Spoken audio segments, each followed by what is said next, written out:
ఇది 2027 భారతదేశ జనాభా లెక్కలపై మీకోసం ఒక శీఘ్ర సారాంశం.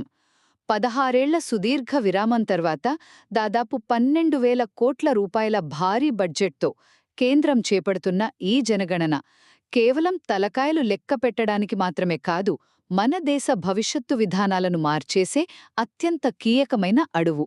మొదటిది, ఇది మన దేశపు మొట్టమొదటి పూర్తి డిజిటల్ జనాభా గణన. సుమారు 30 లక్షల మంది సిబ్బంది కాగితాలకు బదులుగా మొబైల్ యాప్స్ ద్వారా డేటా సేకరిస్తారు.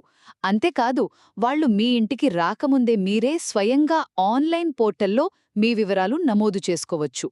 స్వయంగా జనాభా వివరాలు ఇవ్వడం అనేది ఆన్లైన్లో రైలు టికెట్ బుక్ చేసుకున్నంత సులభంగా మారబోతోంది. ఇది నిజంగా ఒక గేమ్ చేంజర్ కదూ. రెండవది, ఈ బృహత్తర కార్యక్రమం 2 దశల్లో జరుగుతుంది. 2026 ఏప్రిల్ నుండి సెప్టెంబర్ వరకు జరిగే మొదటి దశలో ఇల్లు, ఇంటర్నెట్, స్మార్ట్ఫోన్ల వాడకం లాంటి వసతుల జాబితాను సేకరిస్తారు. ఆ తర్వాత 2027 ఫిబ్రవరిలో రెండవ దశ కింద జనాభా గణన జరుగుతుంది. సరే, ఇల్లు, ఫోన్ల లెక్కలు తీశారు, బాగానే ఉంది. మరి మనుషుల సామాజిక స్థితిగతుల మాటేంటి? చివరగా 1931 తర్వాత తొలిసారిగా దేశవ్యాప్తంగా జనాభాతో పాటే కులగణన జరగబోతోంది.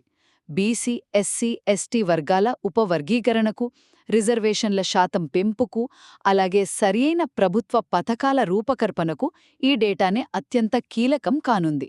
నిజం చెప్పాలంటే ఈ కులగణన అనేది మన భారతీయ సమాజానికి ఒక ఎక్స్రే తీయడం లాంటిది. ఇది దాగి ఉన్న అసమానతలను స్పష్టంగా బయటపెడుతుంది. సాంకేతికత, సామాజిక విశ్లేషణల కలయికతో జరగనున్న ఈ జనాభా గణన రాబోయే దశాబ్దాలకు భారతదేశ ప్రగతికి ఒక బలమైన పునాదిగా నిలవబోతోంది.